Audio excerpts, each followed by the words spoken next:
Hello, happy Wednesday, and welcome back to episode 5 of Stats with Mats. Today I have a question for you.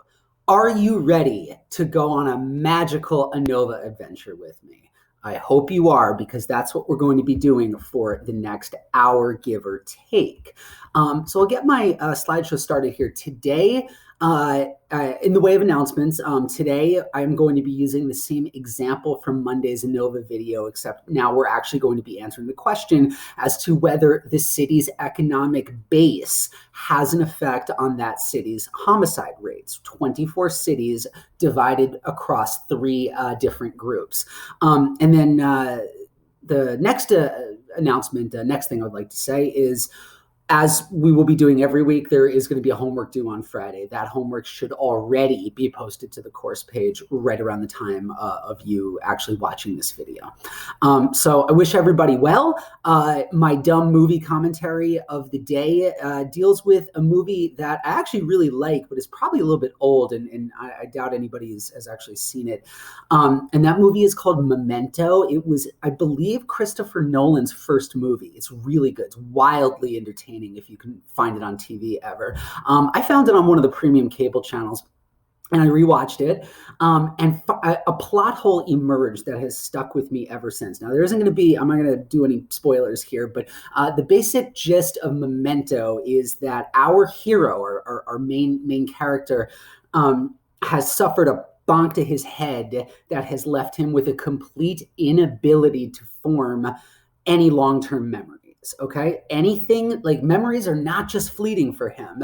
Anything that happens to him is instantly erased in his head 5 minutes after it happens. Now, for our fearless protagonist, this makes life wildly complicated because his singular goal in life is to track down the man who murdered his entire family, his wife and children.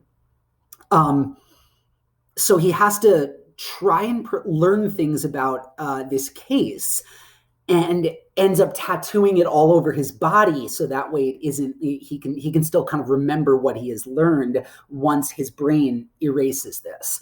Here's the problem. If he's unable to form any memories after the attack that left him with this ailment, he would have only been told about what happened to his family after the incident. And yet, for some reason, he's able to remember everything that happened. Like, he's able to remember the fact that he has this ailment, which should not be the case, since that would have been told to him once he woke up in a hospital bed after the ailment, like after the incident had actually happened. So, fairly obvious plot hole was staring at us the whole time, and I never saw it. Anyway, Memento is still a really good movie, and I definitely recommend seeing it. Okay, as I said, let's go on a magical ANOVA adventure here. So here's my question. Are the murder rates of a city related to that city's economic base? So to refresh our memory on the problem here, we have a set of 8 manufacturing cities, a set of 8 service sector cities, and a set of 8 government cities. The mean of manufacturing cities is 8.58, the mean of the service cities is 5.6, and the mean of the government cities is 5.95. Add those 3 things up, and you end up with a total mean, or a grand mean, of 6.71, if I remember right. So this is essentially the getting us started in terms of saying and stating what we know. So when you do an ANOVA problem, stating what you know is reducible to the following bits of information. The group means, in this case, we have 3 of them. The grand mean, the total sample size, which is every observation regardless of its group, and then the number of groups. So N is the sample size, and K is the number of groups that we have in the problem. So for stating what I know, X bar 1, or X bar for manufacturing cities, is 8.58. X bar 2, or the mean for service cities, is 5.6. X bar 3, or the service mean for government cities, is 5.95, and the grand mean, or X bar total, is equal to 6.71. Finally, N equals 24 and K equals 3. This will become very important when it comes time to calculate degrees of freedom.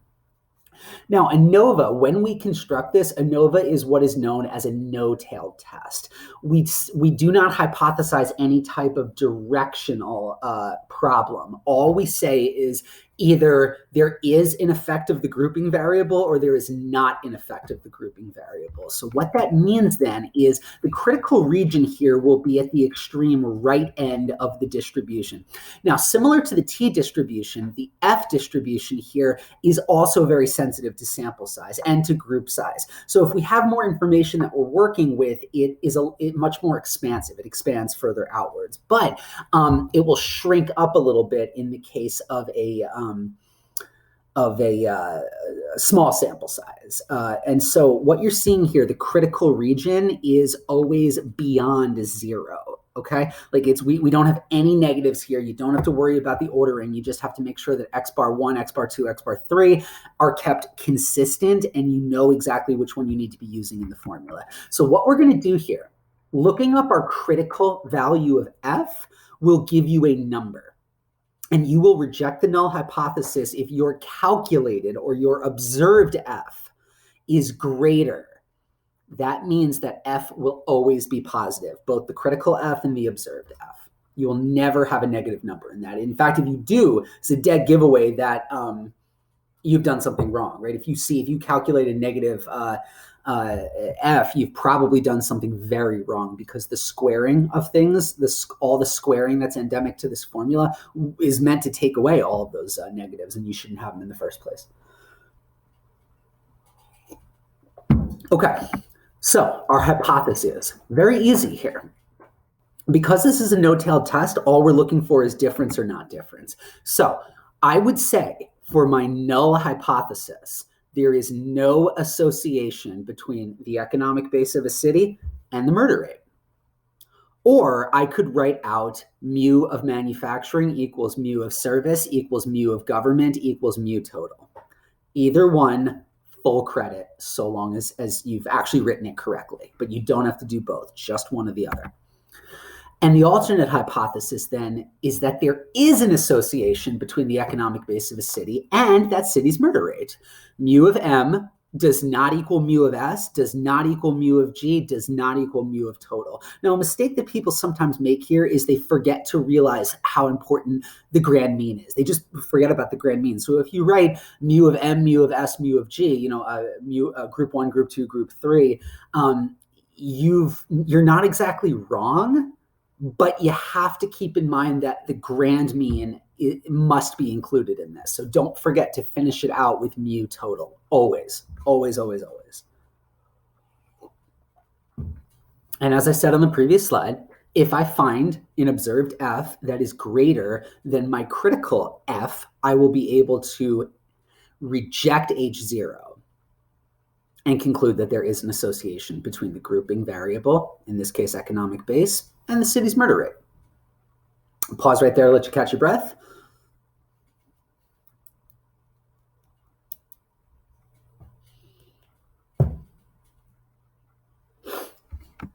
Okay, so steps 3 and 4, we need to set our alpha level. I don't remember if I asked you this straight up when I wrote the problem out when we started on Monday. So how do we feel about going with an alpha of 0.05? 0.05? 0.05, great. We should always default to 95% confidence if we are not explicitly given a level of confidence that we want to follow. Okay, so if that's going to be our alpha level, we will then need the following information to calculate the critical statistic. We need the alpha level, obviously, and that's given to you, 0.05. And we will need to calculate 2 separate degrees of freedom. Degrees of freedom between and degrees of freedom within. So let's go ahead and do that, between and within. These will take on the designations of DF1 and DF2. Do not mix them up, because that will lead you to getting the wrong critical statistics. So pay very close attention to which is which here. Degrees of freedom 1 will always refer to the degrees of freedom between the categories. We will calculate this as the number of categories minus 1, or expressed mathematically df1 equals k minus 1. Now, you may remember we have 3 groups that we're operating with here, the smallest number of groups we can have in order to do an ANOVA problem. So 3 minus 1 equals 2. Degrees of freedom 1 equals 2. You'll want to write that out.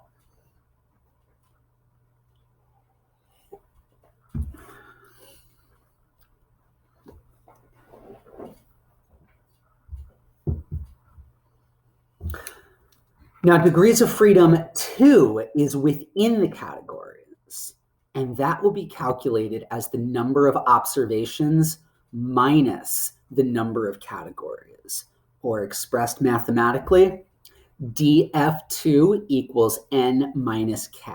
So if you go back a couple slides, you'll realize that the number of observations here is 24 cities. And we already know what K is. You used that in the earlier degrees of freedom 1. That's 3. So nothing more complicated than 24 minus 3 equals 21. So our degrees of freedom here, df1 equals 2, df2 equals 21. Our degrees of freedom are going to be expressed as 2, 21. We are going to need them in that order to find and identify our critical value of f. So let's go to the stats packet. In your stats packet, right after the T table, you will find the F table. It will look exactly like what you see here. ANOVAs typically only are expressed with a degrees of freedom of 0.05, but it is possible and statistically meaningful to do it at an alpha of 0.01. So you should see in your stats packet that there's actually 2 listed. There's one table for 0.05 on the alpha, and there's a second one for 0.01. Make absolutely sure you are looking at the alpha level. You can see where my mouse is pointed right here, alpha equals 0.05. Make sure you are looking at the right one, because while you will mostly be told to use this alpha level, there's absolutely nothing wrong with asking you to do 0.01. So keep in mind that that's a possibility. Similar to with the T, we were told to round it down if we did not see our specific degrees of freedom listed, and we will do the same here for both of our degrees. So if you see going across, if we can see going horizontally across the rows, 1, 2, 3, 4, 5, 6, 7, or 6, 8, 12, 24, that's degrees of freedom 1. And then the those are the columns, pardon me. God, it's way too late to start over. Those are the columns. And then the rows correspond to degrees of freedom 2. So if I wanted 2, 39, look at your table right now and figure out what I should actually be looking at. df1 equals 2. Okay, I have that one. And then for 39, I am in between 30 and 40. Therefore, I have to round down to 2, 30.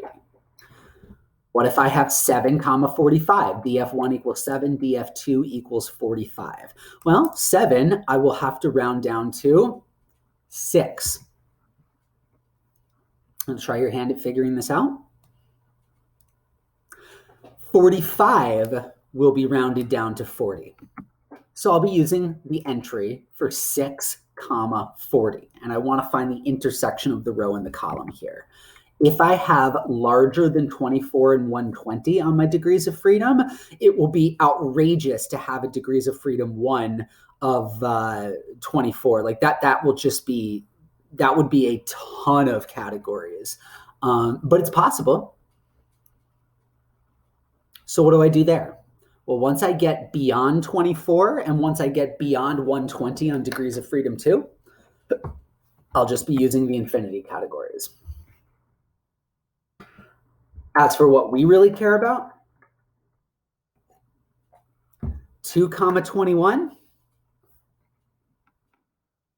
3.47. Does everybody see how I did that?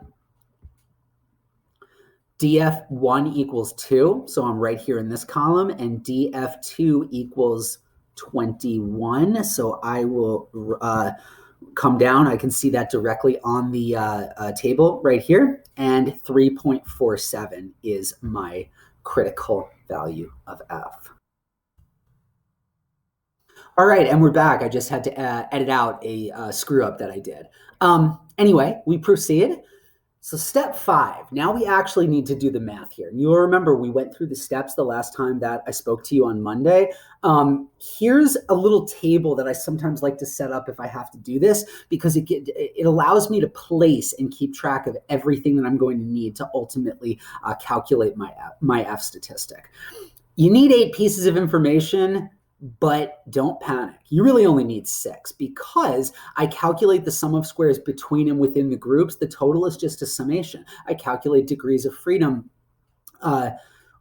between and within groups. The total then is just a summation, and then I calculate mean squares between and within groups. So really, it's just 6 discrete steps here. In total, sum of squares is really only is only going to really become important on Friday once we get into the degrees of freedom. Like once we get into something called eta squared, which is a way to test the strength of the association, whether it was significant or not. Okay, so let's get to work. I previously said that step 1 would be to calculate the means. So assuming you did step 1 correctly, the first part of step 5 is already done for you. But let's run through that in the interest of just following along and doing every step that I had laid out on Monday appropriately.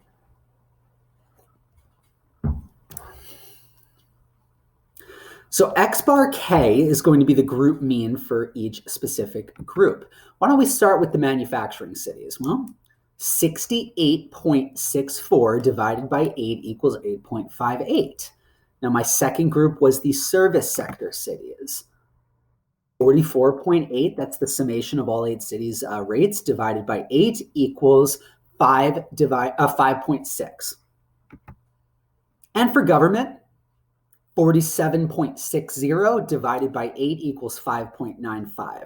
But you already knew that stuff. So why don't we move on somewhat quickly to step 5.2, which is calculating the within group sum of squares. This is what we need. Since we're operating within the group, this is where we need to make use of the group level means. So you will remember the sum of squares within is the summation of xik, that is each observation, minus x bar k, each group mean, squared to get rid of negatives, and then of course summed entirely up. So for each value that you see in the table, measure its deviation from xik's group mean, square it, and sum it.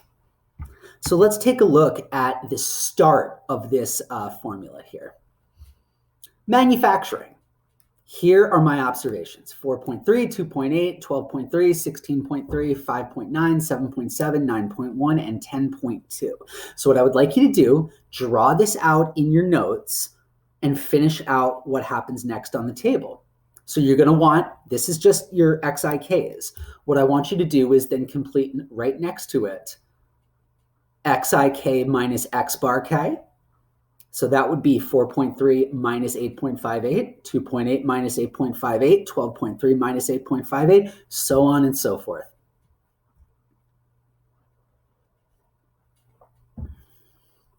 And then you should have a third column next to that, which is the square of what you just did in the second column. So follow through it. I'll give you a minute to work through that, but please do pause it if you need time.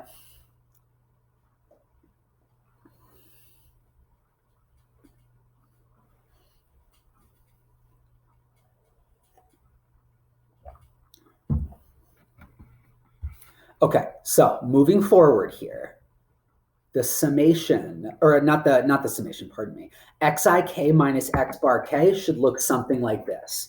negative 4.28, negative 5.78, 3.72, 7.72, negative 2.68, negative 0.88, 0.52, and 1.62.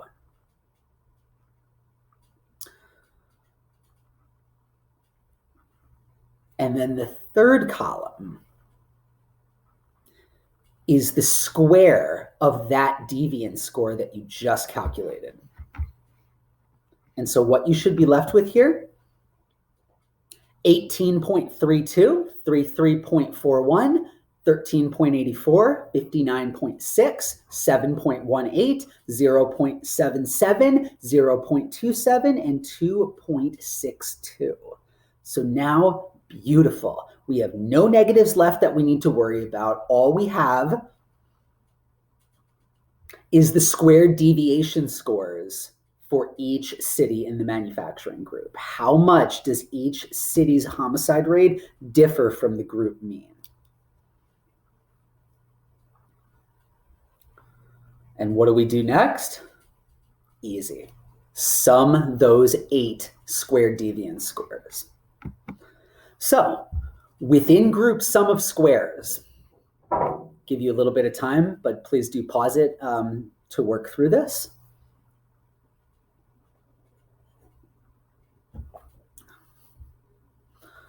All right, if you're ready to go forward, the within group sum of squared deviance from the group mean, 136.01. That is the sum of squared deviation from the group mean. Beautiful. We are off to a great start. So all we need to do next is the remaining 2. So a whole host of other little math problems to do. So what I want you to do now, I'm going to push ahead, but pause the video and work through the sum of squared deviation for service and for government cities. Excuse me.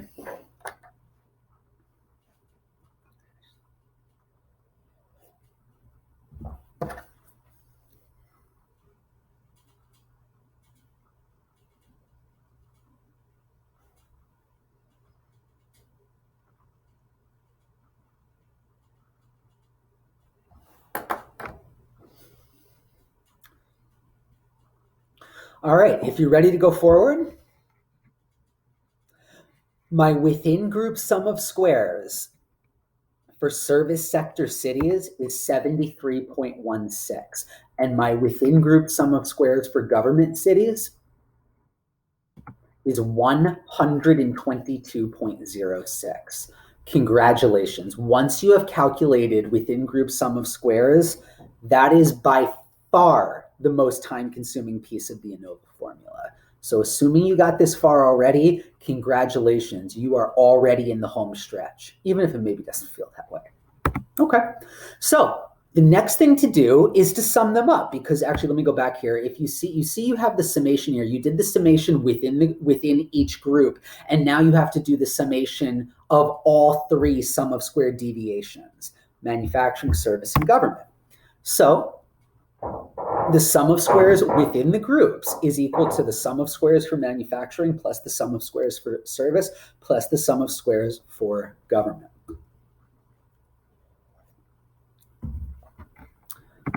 $136.01 plus 73.16 plus 122.06. My total within group sum of squares is 331.23. Beautiful. So that goes in there within the groups sum of squares, and I am well on my way to finishing out this table. So what do we do next? Well, next we are going to have to calculate the between group sum of squares. But that, since we make use of the grand mean, is not something that is going to be nearly as time consuming or as prone to error as the creation of the within group sum of squares. Okay, so if you're ready to move on, let's get to step 5.3 here. Calculating the between group sum of squares. So you will remember that the formula here was as follows. the summation of nk times, in parentheses, x bar k minus x bar total, end parentheses, squared. So what we're doing here is we are subtracting the grand mean from each category's group mean, squaring it and multiplying by sample size. Notice how I just did that in the order of operations. That's how I need to be approaching this. So in the following notation, nk is the number of cases in each category group. Do not screw up here by thinking that n will be 24. No, nk is the sample size in a specific group. So for all three of our groups here, we're operating with an nk of 8. X bar k is the group mean, 8.58 for manufacturing, 5.6 for service, and 5.95 for government. And X bar total is the grand mean of all observations, which is 6.71. So follow along with me here. In order to get the sum of squares between, in order to actually just get the sum of squares for only the manufacturing group, I would do that as follows. 8 times 8.58 minus 6.71 squared. Nothing more complicated than that. So I now, even though I have 24 observations, because I'm measuring how different the group is from the grand mean, I only have to do this 3 times. So let's get to work. For manufacturing cities, 8 times 8.58 minus 6.71 squared. Take a moment in your notes and pause it if you need some time to work through this.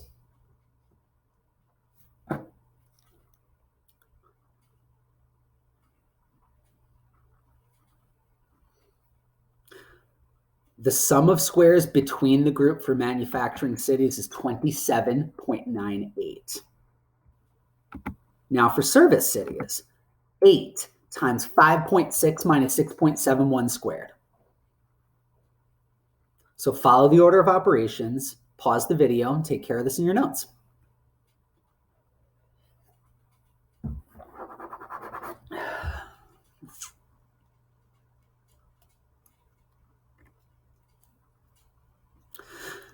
The sum of squared deviation for service sector cities is 9.68.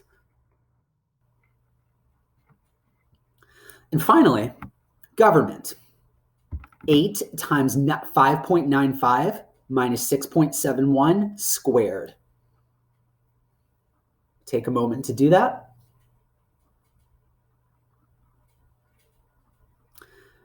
And if you are ready to go on, sum of squared deviation from the grand mean in government cities, 4.62. What I find interesting about this is these numbers are quite a bit smaller than the numbers you saw for the sum of squared deviation within the group. If you have, I'm not going to tell you the answer right away, but think about what that would mean. The sum of squared deviations within the group, those numbers appear to be larger than the sum of squared deviation between the group. That tells me something about what is likely to happen with the ANOVA test.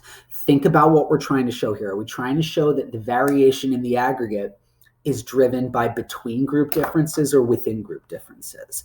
If you can conceptualize what that means and abstract it a little bit, you're in a beautiful spot. If not, just trust yourself to go through the math and it will crystallize at a later point, I certainly hope. Okay, so finally, sum across the three groups, 27.98 plus 9.86 plus 4.62. My total sum of squares between the groups is 42.45. So what do we do with that number? Well, we're going to need it at a later point. So let's put it right in this table. Not so bad so far, right? If you get the sum of squares between the group and the sum of squares within the group, you have done 87% of all the work you need to do for an ANOVA formula. The rest of it is going to go much quicker. That's just by far the most time consuming. So to recap, The sum of squares within the group is 331.23. The sum of squares between the group is 42.45. Now, as for what we do with that, we're going to need to go meet our old friends, the degrees of freedom. But luckily, we already calculated those in order to get the critical value of f. Okay, so we'll run through this again, even though we already kind of did this. I won't spend too much time here. Degrees of freedom between k minus 1 equals 2. df within, or df2, n minus k, or 24 minus 3 equals 21. Now my table's really taking shape. 42.45 on the sum of squares between, and that's accounting for 2 degrees of freedom. 331.23 for the sum of squares within the group, and that's accounting for 21 degrees of freedom.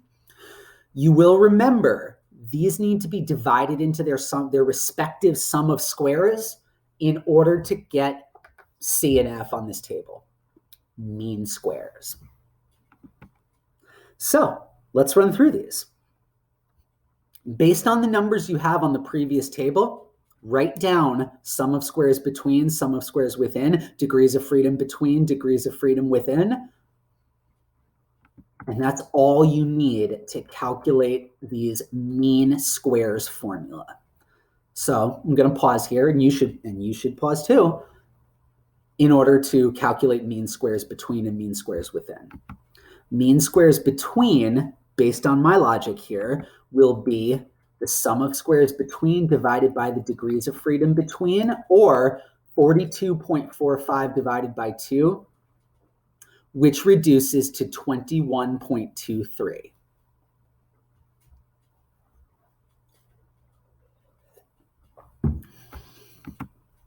Mean squares within, I'll pause for a second to let everybody finish, and pause the video if you have to.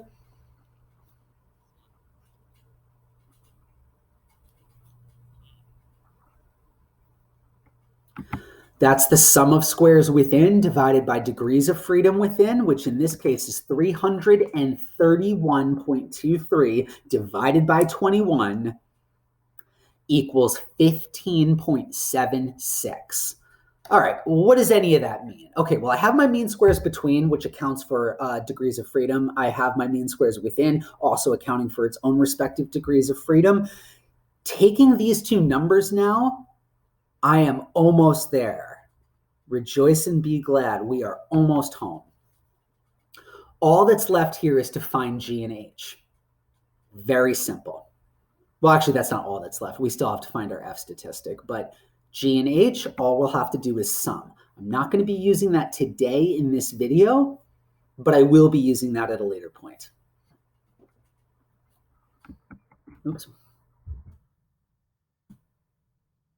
So the total sum of squares here is 373.68. The total degrees of freedom is 23. I have finished my table. So what do we have to do with those mean squares? Well, now we have to calculate our observed F. So if you go into your stats packet, you will see the F formula. And that will tell you what to do once you have mean squares. But you have to get the sum of squares first in order to get mean squares. And you have to get the group mean and the grand mean in order to get sum of squares. And that's why people find ANOVA pretty challenging. ANOVA is a lot of wrench work. It feels like you're fixing a car or something. There's a lot of little tasks to do. But really, the logic, I hope, is starting to crystallize here. So step 5.7, all I have to do here, mean squares between divided by mean squares within. So I'll pause for a moment here and let you work through that, even though it's just a very simple division equation.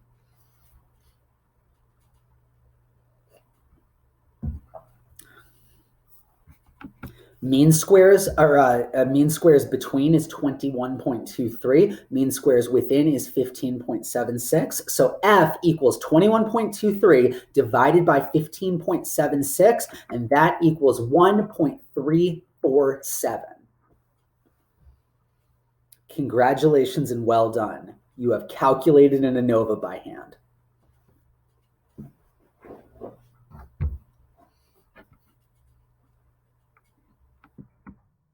So finally, compare the observed F to the critical F, which you will remember all the way back when we were all younger and had a lot more energy.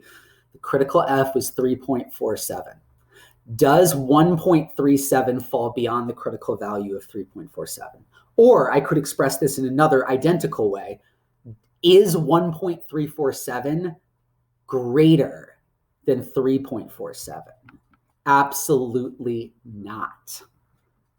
Therefore, we fail to reject the null hypothesis, and we conclude that, on average, cities with different economic bases, different economic functions, do not have significantly different murder rates.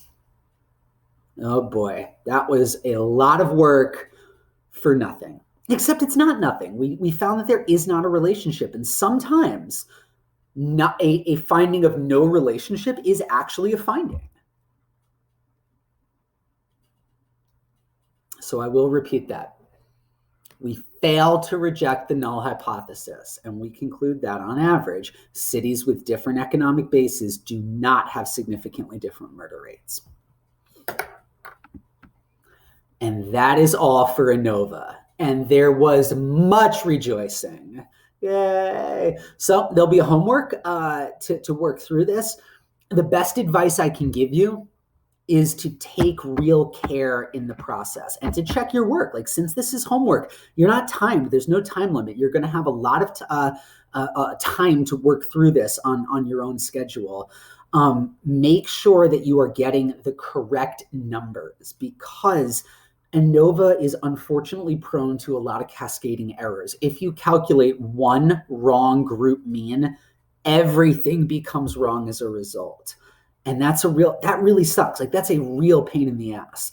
But it's unfortunately the way that math operates. Or fortunately, if you're a careful person, like, you can also choose to think optimistically on that. So anyway, that's what I got for you today. I really appreciate you sticking with me and the effort that you have shown on my behalf. Please know it does mean a lot to me to know that my students are taking accountability for their own learning and are taking accountability for their own success in this class. So long as you continue to do that, you will get as much support and as much help as you feel you need in order to thrive and succeed in this class. Thanks very much, and I'll see you on Friday. Keep in mind also that Fridays, I will be introducing a new calculation that we do through ANOVA, not to replace ANOVA, but that we do after an ANOVA. And so you will want to, like, Friday's video is not just going to be a homework review. I will be introducing a new statistic as well. Thanks very much, and I wish you guys really all the best. Stay well.